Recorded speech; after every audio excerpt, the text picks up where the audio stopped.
Azərbaycan Milli Elmlər Akademiyasının Riyasət Heyətinin növbəti iclası keçirilib. İclasda müzakirəyə çıxarılan ilk məsələ akademik İsa Həbibəylinin Azərbaycançılıq məfkurəsinin təşəkkülü kontekstində ümumi lider Heydər Əliyevin missiyası və miqyası mövzusunda məruzəsi olub. Məruzəni təqdim edən AMIA rəhbəri bildirib ki, ölkəmizdə Azərbaycançılıq hərəkatının Azərbaycançılıq ənənəsinin tarixi qədimdir. AMIA rəhbəri qeyd edib ki, Sovet Azərbaycanı dövründə ölkəyə rəhbərlik edən Ulu Öndər Heydər Əliyev Kommunist Partiyası Mərkəzi Komitəsinin beynəlmiləlçilik ideyasını ön plana çəkdi. Vahid Sovet xalq anlayışını formalaşdırmağa çalışdığı bir vaxtda ölkəmizdə Azərbaycançılıq siyasətini həyata keçirirdi.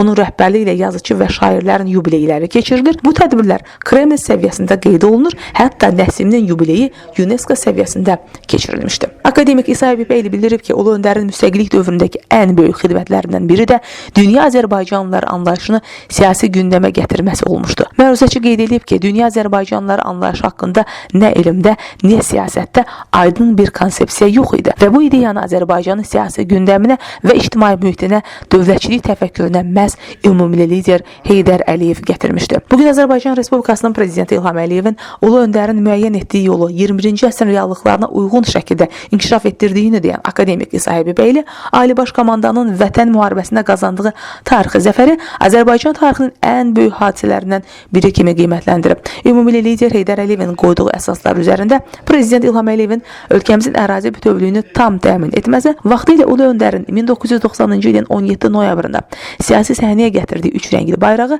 Azərbaycanın bütün ərazisində dalğalandırması dövlətçiliyi lider yoluna, müstəqil Azərbaycanın inkişafına təkrar olunmaz xidmətdir və bu tarixi xidmətlər Ali Baş Komandan İlham Əliyevin adı ilə bağlıdır. AMIA rəhbəri vurğulayıb ki, prezident İlham Əliyev bugün dünyanın gözü qarşısında qüdrətli lider kimi, qalib xalqın qalib lideri kimi Azərbaycanı irəli aparır və dövlətimiz artıq öz inkişafın tamamilə yeni mərhələsinə qədəm qoymuşdu. Akademik İsa Həbibəyli məruzəsinin sonunda qeyd edib ki, Azərbaycan alimləri indiyə qədər olduğu kimi bundan sonra da Heydər Əliyev, İlham Əliyev epoxasının ideallarını öz işlərində rəhbər tutacaq. Cənab Prezidentin rəhbərliyi ilə ölkəmizdə aparılan bütün sahələrdəki işlərə öz dəstəyini verməyi şərəfli borc hesab edəcəkdir. Daha sonra iclasda bir sıra elmi təşkilati məsələlər də müzakirə olunub. Müzakirə çıxarılan məsələ Heydər Əliyev ensiklopediyasının çapa hazırlanması haqqında olub. Heydər Əliyev ensiklopediyasının yüksək səviyyədə çapa hazırlanması haqqında Riyasət Heyəti tərəfindən qərar qəbul olunub. İclasda müzakirə edilən növbəti məsələ ümumi lider Heydər Əliyevin anadan olmasının 103-cü il dönümünün qeyd edilməsinə hazırlığının vəziyyəti haqqında olub. Daha sonra iclasda Azərbaycan Respublikası Prezidentinin fərman və sərəncamlarının 2025-ci il üzrə AMIA-da icra vəziyyəti haqqında AMIA-nın akademik katibi akademik Arif Həşimov məlumat verib və akademiyada dövlət başçısının tapşırıqlarının vaxtında və